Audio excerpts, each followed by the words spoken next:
7 instruksi Jokowi atasi polusi udara di Jakarta. Perintahkan awasi PLTU kerja hybrid. Presiden Joko Widodo memberikan sejumlah instruksi sebagai upaya mengurangi polusi udara di Jakarta.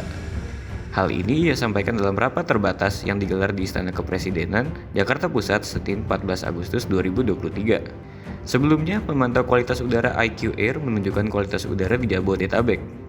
Jakarta sendiri berada kategori tidak sehat dengan polusi udara PM 2,5. Bahkan, pada Minggu 13 Agustus 2023, Jakarta menjadi kota dengan udara terburuk di dunia. Jika terus-terusan dibiarkan, maka berisiko meningkatkan penyakit dengan gejala infeksi saluran pernapasan akut atau ISPA. Untuk itu, Jokowi mengeluarkan beberapa instruksi demi atasi polusi udara di Jakarta. Berikut poin-poinnya. 1. Perintahkan rekayasa cuaca. Jokowi pun memerintahkan rekayasa cuaca di Jabodetabek. Menurutnya, penyebab polusi DKI Jakarta terdiri dari kemarau panjang, konsentrasi polutan tinggi yang meningkat, pembuangan emisi dari transportasi, hingga adanya aktivitas industri.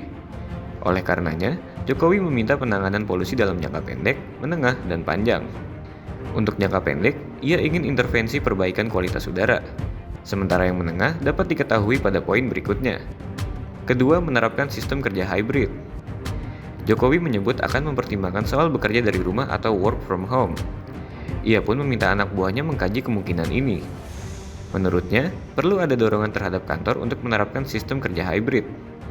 Jika diperlukan, kita harus berani mendorong banyak kantor melaksanakan hybrid working, ujar Jokowi dalam ratas di Istana Merdeka, Jakarta, Senin 14 Agustus 2023 pagi. Ketiga, emisi dibatasi. Diketahui bahwa Jokowi menyebut pembuangan emisi salah satu penyebab polusi di DKI Jakarta. Untuk itu, ia memerintahkan percepatan penerapan pembatasan emisi. Hal tersebut pun disambut baik oleh PJ Gubernur DKI Jakarta, Heru Budi. Heru Budi mengatakan Pemprov DKI bakal mendorong peralihan penggunaan bahan bakar untuk kendaraan pribadi. Ia ingin kendaraan CC tinggi menggunakan bahan bakar dengan RON 98. Misalnya saja 2400 cc dengan memakai Pertamax Turbo. 4. Warga diminta naik transportasi massal. Soal jangka menengah yang Jokowi sarankan untuk mengurangi polusi udara di Jakarta yakni dengan mengurangi kendaraan berbasis fosil. Ia lantas meminta warga untuk lebih sering menggunakan transportasi massal seperti MRT atau LRT. Kelima, elektrifikasi transportasi publik.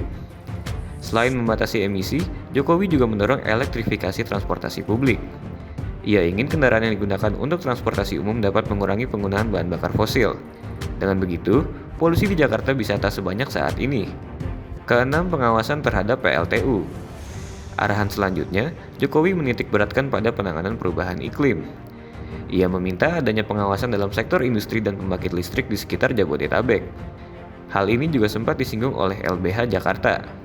Menurut mereka, ada 21 PLTU di Banten yang memperburuk kualitas udara di Jakarta. Sebagai informasi tambahan, dalam rencana usaha penyediaan tenaga listrik atau RUPTL, terdapat sekitar 39 PLTU batubara rencananya baru akan dibangun. Pembangunan dilakukan dengan kapasitas 13,8 GW atau 43%. Tak hanya polisi, jumlah PLTU yang terus bertambah diperkirakan akan menghasilkan 83 juta ton emisi karbon per tahun.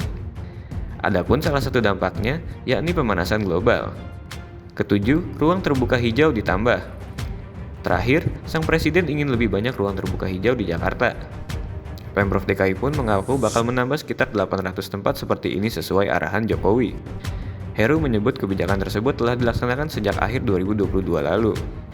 Dari bulan Oktober sampai sekarang sudah menambah 800 lokasi dan kami sudah menanam pohon sebanyak 216.000 pohon minimal 3 meter, ujar Heru.